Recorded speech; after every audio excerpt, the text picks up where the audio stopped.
आदमपुर का चुनावी मौसम तो खत्म हुआ। जो बादल बरसने थे वो बरस गए, जिसे गरजना था वो गरज गए, और अब पीछे छूट गई है उस बरसात की कुछ छींटें और ना भुलाई जाने वाली कुछ यादें। चुनाव की यादें कुछ ऐसी हैं कि कोई खुश है तो किसी को तगड़ा झटका लगा है और किसी की तो उम्मीदें टूट कर चकनाचूर हो गई है। नमस्कार, स्वागत है आपका एसएनए में। हरियाणा आज का स्पेशल शो है जिसमें स्पेशल न्यूज एनालाइज हम करते हैं, खबरों का स्पेशल एनालाइज। बिल्कुल एक ऐसा विश्लेषण आपको देते हैं कि आपको खबर समझ में आए। सीधा सपाट ये विश्लेषण रहता है ताकि हर खबर की तह तक आप जा सके।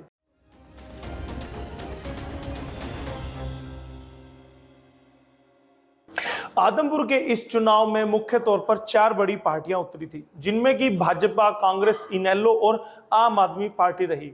इन सभी पार्टियों ने एक दूसरे को टक्कर देने की तो कोशिश भरपूर की, लेकिन रेस की आखिर में सिर्फ भाजपा और कांग्रेस ही एक दूसरे के सामने आ डटी भी ऐसी कि अपने सामने किसी दूसरे का नंबर भी ना आने दिया। बीते दिन हरियाणा आज की टीम ने आपको काउंटिंग से जुड़ी सटीक जानकारी दी और आंकड़ों की पल पल की अपडेट भी देते रहे। तो वहीं आज हम आपको आदमपुर में हुई जीत और हार पर जानकारी देंगे।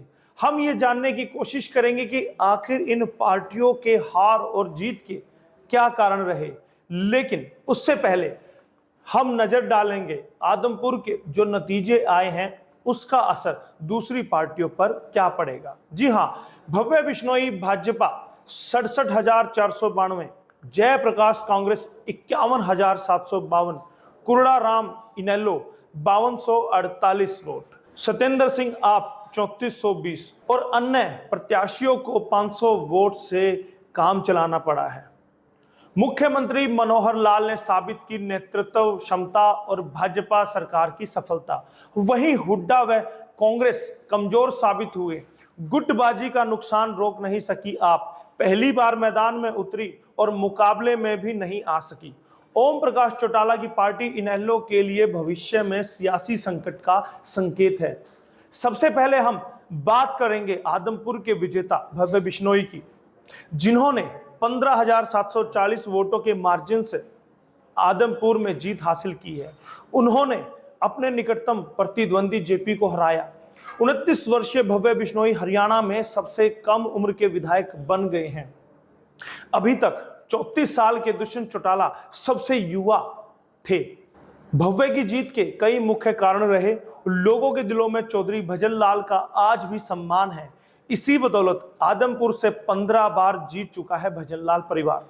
सत्ता में भाजपा की सरकार का होना व जातीय ध्रुवीकरण का होना भी एक बड़ा फैक्टर है, क्योंकि आदमपुर में जिस तरह से बागड़ी और गादड़ी के मुद्दे को उठाया आपने, उसका फायदा कहीं ना कहीं सीधे तौर पर भाजपा को ही मिला है। भव्य की जीत से कांग्रेस के जेपी दूसरे नंबर पर रहे। हालांकि उन्होंने भव्य बिश्नोई को टक्कर तो पूरी दी, लेकिन जीत दर्ज कर पाने में कामयाब नहीं हो पाए। उनके हार के कारणों पर गौर करेंगे तो 3 बड़े कारण ऐसे हैं जो कि उन्हें आदमपुर में जिता नहीं सके। 13 साल तक आदमपुर के लोगों की सुध न लेना, कांग्रेस के दूसरे दिग्गजों का प्रचार में न आना, आदमपुर में कांग्रेस का समर्थित वोट बैंक का ना होना कुछ बड़े कारण रहे। हरियाणा कि आदमपुर विधानसभा सीट पर अरविंद केजरीवाल की पार्टी को भी बड़ा झटका लगा है। आदमपुर की सीट पर बीजेपी ने जीत हासिल की। हालांकि उपचुनाव के मैदान में आम आदमी पार्टी का उम्मीदवार कहीं था ही नहीं। आपके लिए एक झटका यह भी है कि पूर्व सीएम ओम प्रकाश चौटाला की पार्टी के उम्मीदवार ने भी उनके उम्मीदवार से ज्यादा मत हासिल किए हैं। पंजाब के बाद हरियाणा पर थी आपकी नजर। बता दें कि अभी हाल ही में आम आदमी पार्टी ने पंजाब में भारी बहुमत से सरकार बनाई थी। यह चुनाव उस नजरिए से भी आपके लिए काफी अहम माना जा रहा था। पंजाब के नतीजों से उत्साहित पार्टी ने हरियाणा में भी निकाय चुनाव लड़ा। हालांकि परिणाम उत्साहजनक नहीं थे, लेकिन पार्टी एक छोटी सी नगर पालिका में अध्यक्ष का पद जीतने में सफल रही थी। उस समय प्रमुख विपक्ष के साथ कांग्रेस मैदान में नहीं थी। क्योंकि उसके समर्थकों ने कांग्रेस के टिकट पर चुनाव नहीं लड़ा था।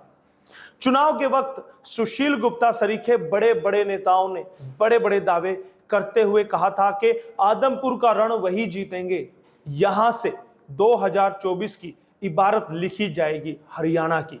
लेकिन जिस तरह से आम आदमी पार्टी धराशाही हुई है, उसकी तैयारियों को बड़ा झटका लगा है। कहीं ना कहीं अब हरियाणा के लिए आपको रणनीति बदलनी पड़ेगी और कहीं उपचुनाव की धमक गुजरात तक अगर पहुंची तो कहीं आपका खेल खराब ना हो जाए।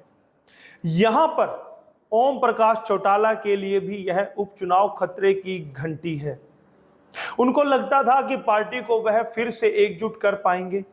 2024 में 20 साल के सूखे के बाद वह सत्ता में लौट आएंगे। कहीं ना कहीं वह चुनाव भव्य चौटाला को भी झटका देकर गया है। बीमार अवस्था में होने के बावजूद ओम प्रकाश चौटाला ने चुनाव प्रचार किया, वह भी संजीवनी फूकने में नाकामयाब रहे हैं।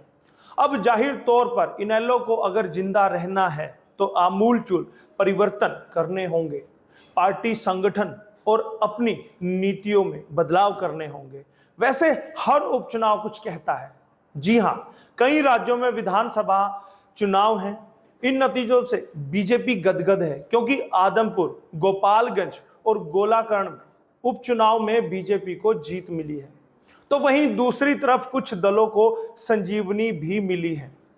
गठबंधन टूटने के बाद पहली बार आरजेडी और जेडीयू मिलकर चुनाव लड़े, जिसमें मोकामा में जीत भी हासिल की। हालांकि गोपालगंज में बीजेपी को जीत नहीं मिली, लेकिन जीत का अंतर बहुत ज्यादा नहीं था। दूसरी तरफ बात कर ली जाए यूपी की, तो यहां पर विधानसभा चुनाव के बाद पहला चुनाव हुआ और बीजेपी गोला विधानसभा बम्पर वोट से जीती। यानी कहीं ना कहीं आप कह सकते हैं सीएम योगी का जलवा कायम है। कुल मिलाकर आप ये कह सकते हैं कि ये जीत कुछ नहीं बहुत कुछ कहती है, क्योंकि गुजरात, हिमाचल प्रदेश में चुनाव होना है और इन नतीजों का असर भी इन विधानसभा सीटों पर पड़ना लाजमी है। तो आज का एसएनए आपको कैसा लगा, कमेंट करके हमें जरूर बताइए और आप हमसे जुड़े रह सकते हैं। हम लगातार आपके मुद्दे उठाते हैं और उठाते रहेंगे और नई अपडेट देते रहेंगे। हरियाणा आज के लिए एसएनए से मैं यशपाल कंच।